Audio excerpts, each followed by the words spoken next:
everyone. Welcome to CBR Saga, CBR's one and only podcast. Today's episode is brought to you by Kevin's Shield Throwing Emporium. You want to learn how to somehow throw a vibranium shield perfectly and make the concept of super soldiers utterly obsolete? Contact Kevin. He'll hook you up. But enough of the corporate sponsorship. Let's talk about the Dark Avengers, because we all know they're coming. Not only are they going to be a big pain in the side of our heroes going forward, but I think they have the potential to be the next great threat to the entire MCU. Today's episode will break down just who we think will be in their roster, including one Norman Osborn, what their ultimate plan is going to be, and why they just make sense right now for the MCU. I can't wait to get started. I am joined by my co-host, Nick. Nick, how you doing today? I'm doing well, Jacoby. Excited to talk about some evil bad guys. You ready to get dark, I guess? Sure. Why not? And I think that was a missed opportunity, I think, going back to Falcon and the Winter Soldier, where it seems like a U.S. agent was being set up to be part of the Dark Avengers. Val, as she does not like to be called, was saying, like, things are about to get, and, like, for a split second, I could have sworn she was going to say dark, and I thought that would be perfect. But instead, she goes with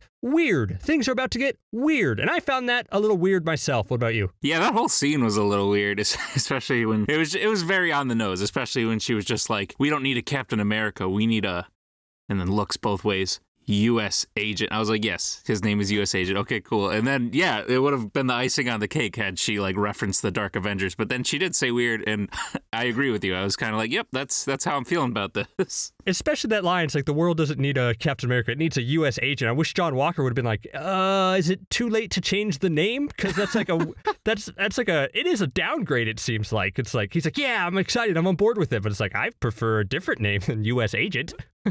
Yeah, no, it's definitely a step down from Captain America. But I like to think that whole scene as itself is setting up the Dark Avengers for the MCU. The Dark Avengers have had a long history in Marvel Comics, and they've had quite a few different variations to it, and I think we're finally about to get a version of that in the MCU. I think it's been up in the air whether or not it's going to be the Thunderbolts or it's going to be the Dark Avengers, and I personally think the Dark Avengers are winning out. What do you think? I do too. I think we might get sort of a reference to the Thunderbolts because the Dark Avengers sort of came around after the Thunderbolts. They were almost born from the Thunderbolts. Like Norman Osborn gained control over a lot of different things, including the Thunderbolts, and he created the Dark Avengers using that sort of framework. So I could see like a hint towards the Thunderbolts, like maybe Thaddeus Ross comes back and tries to form his own super team, and then Norman Osborn sort of takes it over and really corrupts it. And thanks for bringing up Norman Osborn, because I actually think he is going to be the linchpin for the Dark Avengers. I think he's not only going to be a factor here, I think he's going to be a great overarching villain and really one of the next big threats to the MCU. And I think that all starts with the Dark Avengers, overall, and his leading of the team. Because in the comics, it was kind of interesting that he kind of came in, he was framed as a hero thanks to his actions during Secret Invasion, which we also know is coming down the pipeline. And after that, he was able to kind of establish this team of heroes where Norman Osborn doesn't take up the Green Goblin mantle, he takes up the Iron Patriot mantle. And I think that would be very interesting to see that type of version of Norman Osborn. What do you think? Do you think we need to go the Green Goblin route with Norman Osborn before a type of Iron Patriot? Or do you think we're at the stage now where we're just like, let's mix some things up, let's make Norman Osborn Iron Patriot from the start? I actually think, so it depends. If we're doing I actually have a bit of a pitch, but if we're doing a whole new character, like we're introducing a new actor to play Norman Osborn, I do think we can sort of maybe get a hint at the Green Goblin stuff, like maybe he's creating like he's trying to replicate the super soldier serum as well.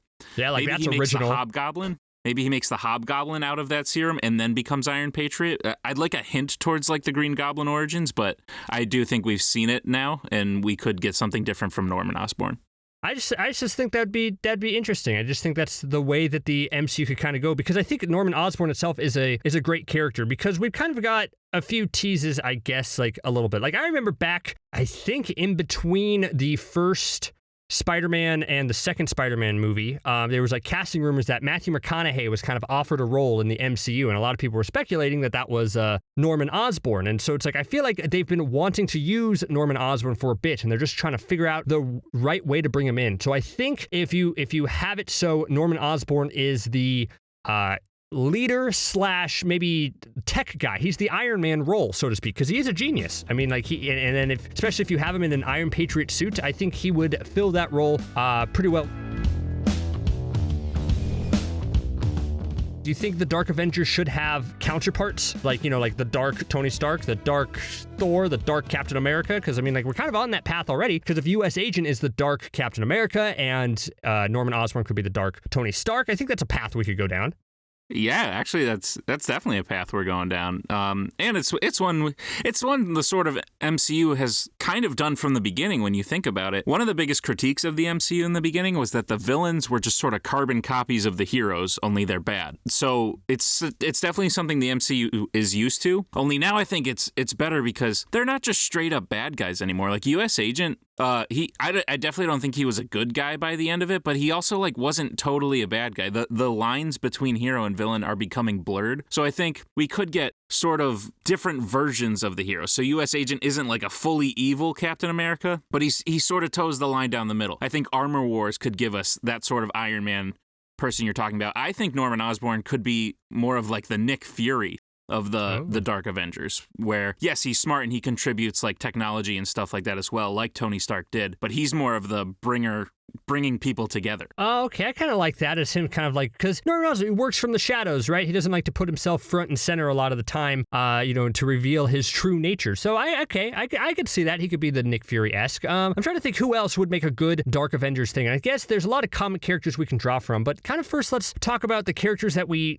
see already, because it's going to be interesting to see how the MCU follows this Dark Avenger path, because as you said, U.S. Agent isn't necessarily a bad guy yet. He kind of didn't really fully redeem himself in the Falcon and the Winter Soldier finale, but he made it so it's like, oh, he's definitely just not a straight up bad guy. So are there other heroes kind of like that? Someone like the upcoming Yelena in Black Widow, played by Florence Pugh, who's probably going to have a big role in the MCU going forward. It's rumored that Julia Louis-Dreyfus has a role. Her first role was actually in Black Widow first, but then of course the release dates kind of shifted around. Do you think Yelena is the ideal Dark Avengers, or do you think it's like Rachel Weisz's character, or like Red Guardian, or anybody else in that Black Widow movie? I think they're setting up Florence Pugh to be more of like the next Black Widow, like straight up, because Black Widow, when you think about it, her history was not all good guy or bad guy. Her history was sort of blurred down the middle, and then she became, the full-fledged hero that she became when she died in Endgame. I think if you sort of put Florence Pugh in the same spot that Natasha was at the beginning of her career, like maybe Florence Pugh is towing that line right now, then yes, she could be a valuable member to that team, and one that we don't know if they're a straight up good guy or a straight up bad guy. I could also see Rachel Weisz doing that, but I'm not fully sure what Rachel Weisz's role in Black Widow is yet. I'm excited to see, but for all I know, she could be Taskmaster. I don't even know. Yeah, I guess we don't know. And then it's actually interesting that you bring up Taskmaster, because that's actually another one. Because I think we're past the point of at least we should be, one villain movies, because we're at the point where if a villain is introduced and ended in their first movie, then it's kind of turned into a bit of a letdown. Like, we want to kind of see these characters grow a little bit more. So someone like a Taskmaster, if it is Rachel Weisz underneath that mask, or if it's somebody else, I think Taskmaster kind of fits that role, if he could be a Dark Avenger, especially if you go with if you're operating under the assumption that the Dark Avengers are going to be like dark versions of the characters, then Taskmaster fits that perfectly, because he kind of copies everyone's type of powers. And I think that would be interesting, because Taskmaster is a super interesting villain that I hope is not just regulated to one movie. And I think that's just what the Dark Avengers can do overall, right? Because like the MCU is so packed with people nowadays, and everyone is vying for screen time. And yes, the TV shows are going to be a big help in fleshing out characters, some better, some for worse. Cough, cough, Sharon Carter. But I think when you go that route, then you have the chance to explore what makes these villains super interesting. And it's good, too, because if there's one thing the Falcon and the Winter Soldier did, is it showed us that people are flawed. Like, every person is flawed. So the government, when they're deciding who the next Captain America is, they made the wrong choice, even though, like, John Walker's resume says Captain America on it, basically. But they made the wrong choice. So it's very reasonable to think that someone putting a team together, even if it's not for nefarious purposes, would think that someone like a Taskmaster would be a valuable member to the team, even if he's got his own agenda, and brings that to the team as well, and his dark side.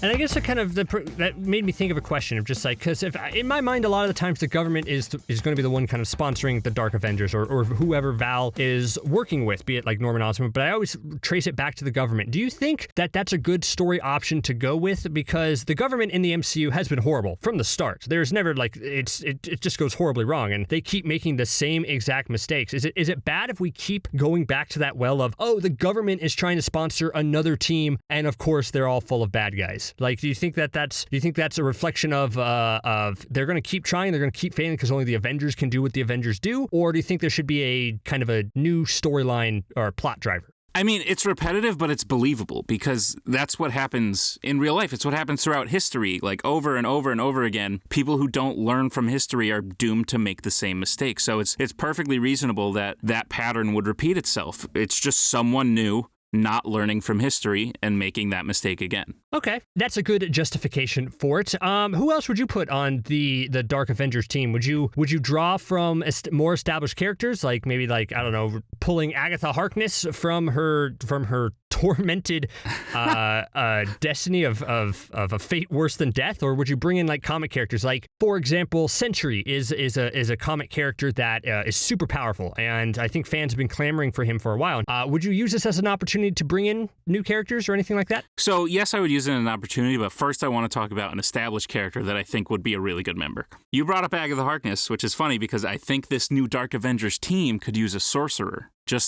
I think the best sorcerer to be on the Dark Avengers would be someone who does good, who has good in his good intentions, wants the world to be a better place, but also has his own agenda of wanting to get rid of sorcerers. I think Baron Mordo would be an awesome sort of Doctor Strange counterpart on the Dark Avengers. He's powerful. He's got that sorcery. He did save the world from Dormammu. He just didn't like how Doctor Strange did it. And at the end of Strange, we sort of leave him in this place of he's focused on this goal of getting rid of sorcerers, but I don't think he's a straight up villain yet. So he could also toe that line and be on this villain team. I think that's brilliant. I thought you were going to go with, I don't know, like Jimmy Woo or even I really thought you were going like the Scarlet Witch route, like she's dark now. But I completely forgot about Baron Mordo. That is a great pick because both on in terms of character because of what he can bring to the team, and for the fact that I just don't know how Doctor Strange is going to handle his character going forward, because I like worry about that because he seems to be in a place of like no more sorcerers and he wants to be there, and whatever's happening in Doctor Strange in the Multiverse of Madness, Doctor Strange is going to have his hands full dealing with whatever crisis that's going to be, along with Scarlet Witch. I think Baron Mordo is going to be a little hard to kind of slip in there as a legitimate threat and to build him up even more. But by putting him on something like the Dark Avengers, man, that's a 1-2 excellent punch right there. I mean, like it both fleshes out his character even more and gives the Dark Avengers some serious magical firepower, which they're obviously missing. Great choice. Well, thank you very much. But to answer your other question, yes, I think this would be a good time to introduce someone like the Sentry, especially since he has such close ties with the Dark Avengers. And it is a character, you're right, everyone's been clamoring to see. I don't see why now wouldn't be a good time to introduce him. All right, so how would you said you kind of had a pitch about how you would bring the Dark Avengers kind of into play. Care to elaborate? Sure. So, as we said, Norman Osborn's probably going to be the former or the leader of this Dark Avengers team. There's a movie coming out. It's called Spider-Man No Way Home. Mm-hmm. And it's going to deal with all these different sort of universes. I don't know that Willem Dafoe is yet confirmed for this movie. But what I think could be interesting is if you make a sort of lasting effect of that movie, is that Willem Dafoe's Norman Osborn is now in the MCU universe. Like, whatever event happens that causes these universes to cross over in Spider-Man 3 causes Norman Osborn to be in here. And the reason I think that would be great is because no one in this universe knows what a crazy psychopath he is. No one knows the crimes he's committed in his own universe. So that, to me, would be a perfect lens for people to look at Norman Osborn and be like, oh my gosh, this person from another, kind of like they were doing with Quentin Beck when they thought he was from another universe. They were like, oh, this person from another universe is here to save us. Let's use his gifts. And so Norman Osborn shows up and they say, okay, Willem Dafoe's Norman Osborn, you're smart. You seem like a good leader. Why don't you lead this new Avengers team we're building? But secretly, he's got his own agenda, because that's what the Dark Avengers is all about, is they're this super team that are supposed to do stuff, but many of the members have their own agendas, and they're only doing it to further those agendas. And at the end of the day, the team is just, it's corrupt.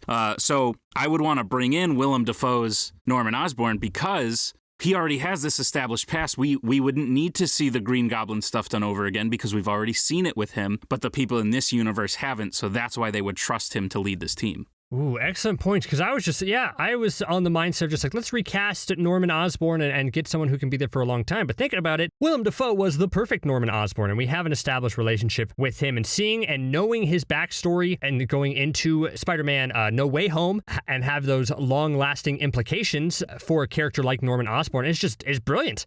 I would love to see that ramification. I would love to see Willem Dafoe back as Green Goblin, because I think that's what the world needs. I mean, everybody else is coming back, and I think that's a fun misdirect, because we've had all these confirmations about Alfred Molina, about Jamie Foxx, all those kind of returning characters, and like it'd be fun if that was actually misdirect. Like they're putting that information out there to save for their big surprise, which is just kind of Willem Dafoe coming back. Because if everyone else is coming back, why not Willem Dafoe?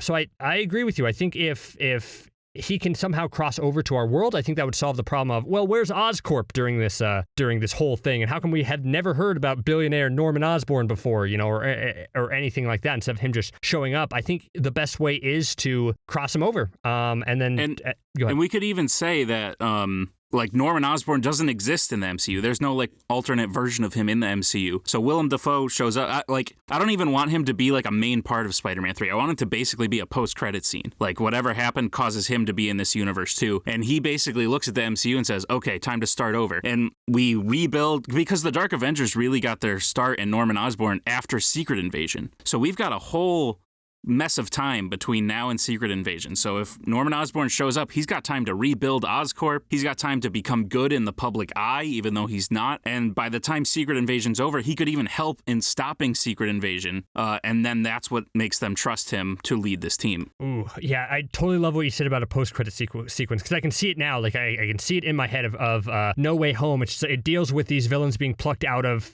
their timelines at key moments, and you kind of think that they, by the end of the movie, they got them all right. They got Alfred Molina, they got Jamie Foxx, they got anybody else. They put the Spider-Men back to where they need to be, and then the post-credit sequences, they missed one, and it's Norman Osborn just walking around kind of New York City. And do you think he should be the one to buy Avengers Tower, or do you think that's going to be the Fantastic Four? Oh, that's tough. It looks like someone's already bought it. That's true. At the end of Spider-Man Far From Home, it looks like someone's already bought the Avengers Tower. Yeah, I'm leaning more towards Fantastic Four, because it sounds like they already had plans for Fantastic Four, so I would think they'd be setting the seeds early. Do you think Norman Osborn coming from a different universe would affect his, like, how is he gonna, like, how would he get his money? Would he have to rise through the ranks? Would he have to manipulate the system? I think that's actually a pretty cool idea. Instead of just starting him off as this billionaire genius inventor, he has to prove himself in this world and, scrap his way to the top for when Secret Invasion happens, because I think that works really well for his character, because then it shows us how resourceful and how dangerous that someone like him could be, especially when it comes to the Dark Avengers. Exactly. Yeah, I think it'd be really cool if he sort of shows up. No one even knows he sort of came in from the other universe. Eventually he reveals it, but he's got to start from scratch, like straight up rebuild his company, regather those rebuild relationships in the MCU to have that sort of network. And then, show us what a few years can do for a man like Norman Osborn. He could get himself right back up to the top.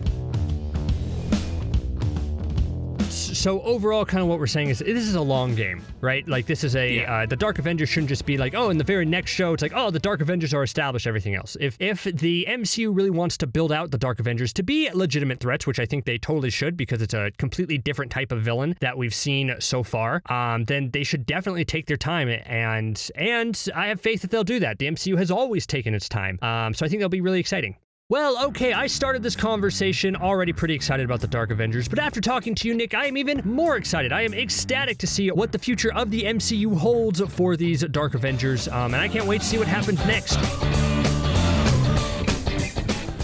So thank you so much for joining me today, and thank you all for listening. Let us know in the comments who you think should be part of the Dark Avengers, and does Willem Dafoe deserve a chance to return to the MCU in all of his Green Goblin glory? Because I definitely think he should. Thank you all so much, and we'll see you next time.